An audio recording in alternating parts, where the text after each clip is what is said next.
The day my stepmother threw me out of my own home, she stood in the doorway with her arms crossed and a smile on her face. I still remember the way she looked at me, like she had finally won a battle she had been fighting for years. My suitcase was sitting on the porch. My clothes were stuffed into garbage bags. My father's framed photo, the only thing I truly cared about, had been tossed on top like it was worthless. She looked me straight in the eye and said, "You're an adult now. Figure it out yourself." Then she closed the door in my face. 3 years later, that same woman walked into my office for a job interview. And she didn't recognize me until it was too late.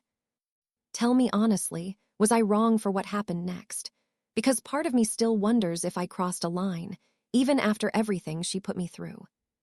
To understand why this moment meant so much to me, I need to go back to the beginning. My mother died when I was 9 years old. Losing her shattered my world. For a long time, it was just me and my dad trying to figure things out together.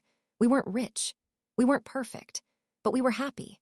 My dad worked long hours as an electrician, and I spent most afternoons waiting for him to come home. Every Friday, we ordered pizza, watched movies, and talked about everything. He wasn't just my father. He was my best friend. Everything changed when I was 14. That was when my dad met Sandra. At first, she seemed nice enough. She smiled a lot. She brought gifts whenever she visited. She laughed at my dad's jokes. Most importantly, she made him happy. After years of seeing him lonely and exhausted, I wanted him to have someone. They got married a year later. The problems started almost immediately. The woman I met before the wedding disappeared. Sandra became cold, controlling, and manipulative. She criticized everything I did. If I left a dish in the sink, she acted like I'd committed a crime. If I got a B instead of an A, she called me lazy. If I spent time with friends, she accused me of being irresponsible. At first, I thought maybe she was just adjusting to becoming a stepmother. Then I started noticing something. She never acted that way when Dad was around.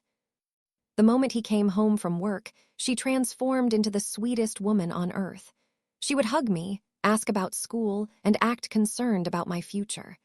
Dad saw none of the insults, none of the cruel comments, none of the constant attempts to make me feel unwanted. Whenever I tried to tell him, Sandra somehow twisted everything around. "She's just having a difficult time," she would say. Or, "Teenagers always need someone to blame." Dad always wanted to believe the best in people. Especially her. Years passed like that. Then, when I was 17, my world fell apart again. Dad was killed in a workplace accident. One phone call. One terrible day. And suddenly he was gone. The grief was unbearable. But Sandra's behavior became even worse. Within weeks, she started treating me like a burden. She complained about grocery bills. She complained about utility costs. She complained about having to support another adult. I wasn't even 18 yet. I got a part-time job after school and tried contributing whatever I could. Nothing was enough. Every conversation turned into an argument. Every day felt like walking through a minefield. The house no longer felt like home. Then came my 18th birthday. No cake. No celebration. No card. Instead, Sandra handed me a stack of papers. Apartment listings. She told me it was time to move out. I explained I was planning to attend college. I didn't have enough savings. I needed time. She didn't care. For 6 months, she pressured me constantly. Every breakfast. Every dinner. Every single day. Then one afternoon, I came home from work and found my belongings packed. Everything. My clothes. My books. My photos. Everything. She had packed it all. I remember standing there in shock. "What is this?" "You have until tonight." I thought she was joking. She wasn't. When I begged for more time, she laughed. Actually laughed. Then she told me something I will never forget. "Your father spent years taking care of you. I'm done." A few hours later, I was standing on the sidewalk with 2 garbage bags and less than $400 in my bank account. I had nowhere to go. For a few weeks, I slept on friends' couches. Then I rented a tiny room in a rundown house with 3 strangers. The place smelled like mildew. The roof leaked whenever it rained. But it was mine. And somehow, that made all the difference. I worked every job I could find. Coffee shop shifts, warehouse work, food delivery, night stalking, anything that paid. I attended community college during the day and worked nights. I slept 4 hours most days, sometimes less. There were moments I wanted to quit. Moments I sat alone wondering if Sandra had been right about me. Maybe I wasn't good enough. Maybe I would never succeed. But every time I thought about giving up, I remembered standing on that sidewalk with my life in garbage bags. And I kept going. 1 semester turned into 2. 2 became 4. I graduated near the top of my class. Then I transferred to a university. While there, I started a small online business, helping local companies manage digital marketing campaigns. At first, it was just me and an old laptop. Then I got my first client. Then my second.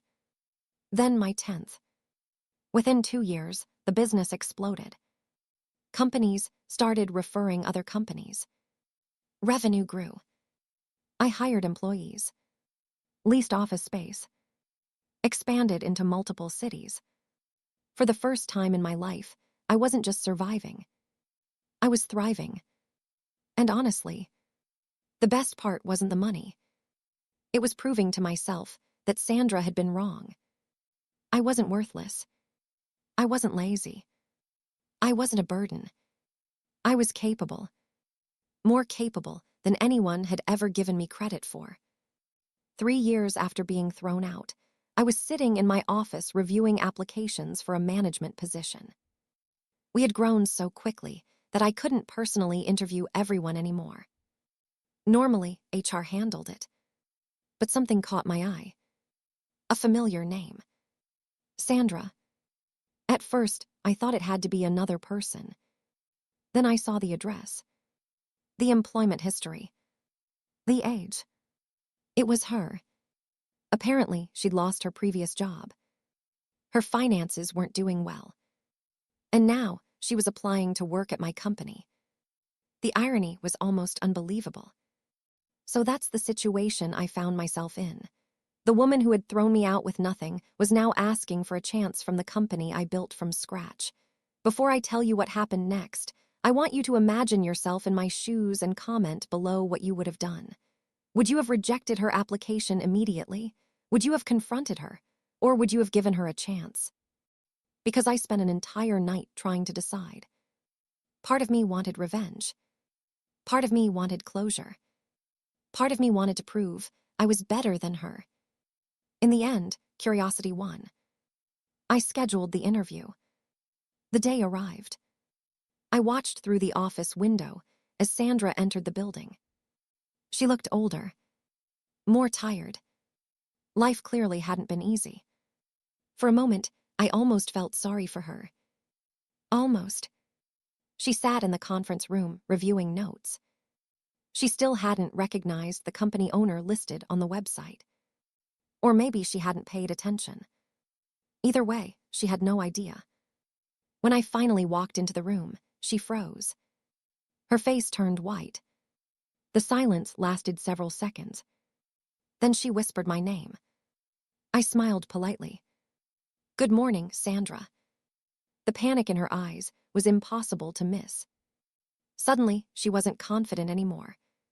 Suddenly, she wasn't in control. The interview started awkwardly.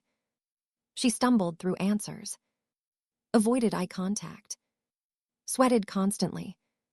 Eventually, I asked the question that had been sitting in my mind for years. Do you believe people deserve second chances? She looked stunned. Then she nodded. Yes. I asked why. Her answer was interesting. She said everyone makes mistakes. Everyone deserves an opportunity to improve. Everyone deserves compassion. I nearly laughed. compassion, the very thing she had never shown me. For the next 20 minutes, I listened carefully. Then something unexpected happened. She apologized. Not directly, not fully, but enough. She admitted she'd made poor decisions after Dad died. She admitted grief had changed her. She admitted she'd treated people unfairly. I could tell she knew exactly what she was talking about. When the interview ended, she looked terrified. "Are you going to hire me?" she asked quietly. I stared at her. 3 years earlier, she had held all the power. Now I did. And in that moment, I realized something. I didn't actually want revenge. Not the way I thought I did. Because revenge wouldn't change what happened. It wouldn't bring Dad back. It wouldn't erase those years of pain. The greatest revenge had already happened. I succeeded. I built a life she never thought possible. So I made a decision. I offered her the job. The look on her face was pure shock. She started crying. Actually crying. And for the first time in my life, I saw genuine regret. Over the following months, Sandra worked hard. Very hard. She arrived early. Stayed late. Never complained. Slowly, word spread through the office about our history. Most employees couldn't believe it. Some thought I was crazy for hearing her. Maybe they were right. But something interesting happened. The power dynamic completely changed. Not because I abused it. Because I didn't. Every day she reported to a company built by the person she once considered worthless. Every success meeting. Every company event. Every promotion announcement. She had to watch the results of everything she said I could never become. And that reality affected her more than any revenge scheme ever could. About a year later, she asked if we could talk privately. We sat in my office. The same office she once could never have imagined me owning. She cried almost immediately. Then she apologized properly. No excuses. No blame. No justifications. Just accountability. She admitted she had been cruel. She admitted she'd taken her grief out on me. She admitted throwing me out was one of the biggest mistakes of her life. For a long time, neither of us spoke. Then I accepted the apology. Not because she deserved forgiveness. Because I deserved peace. Holding on to anger had become exhausting.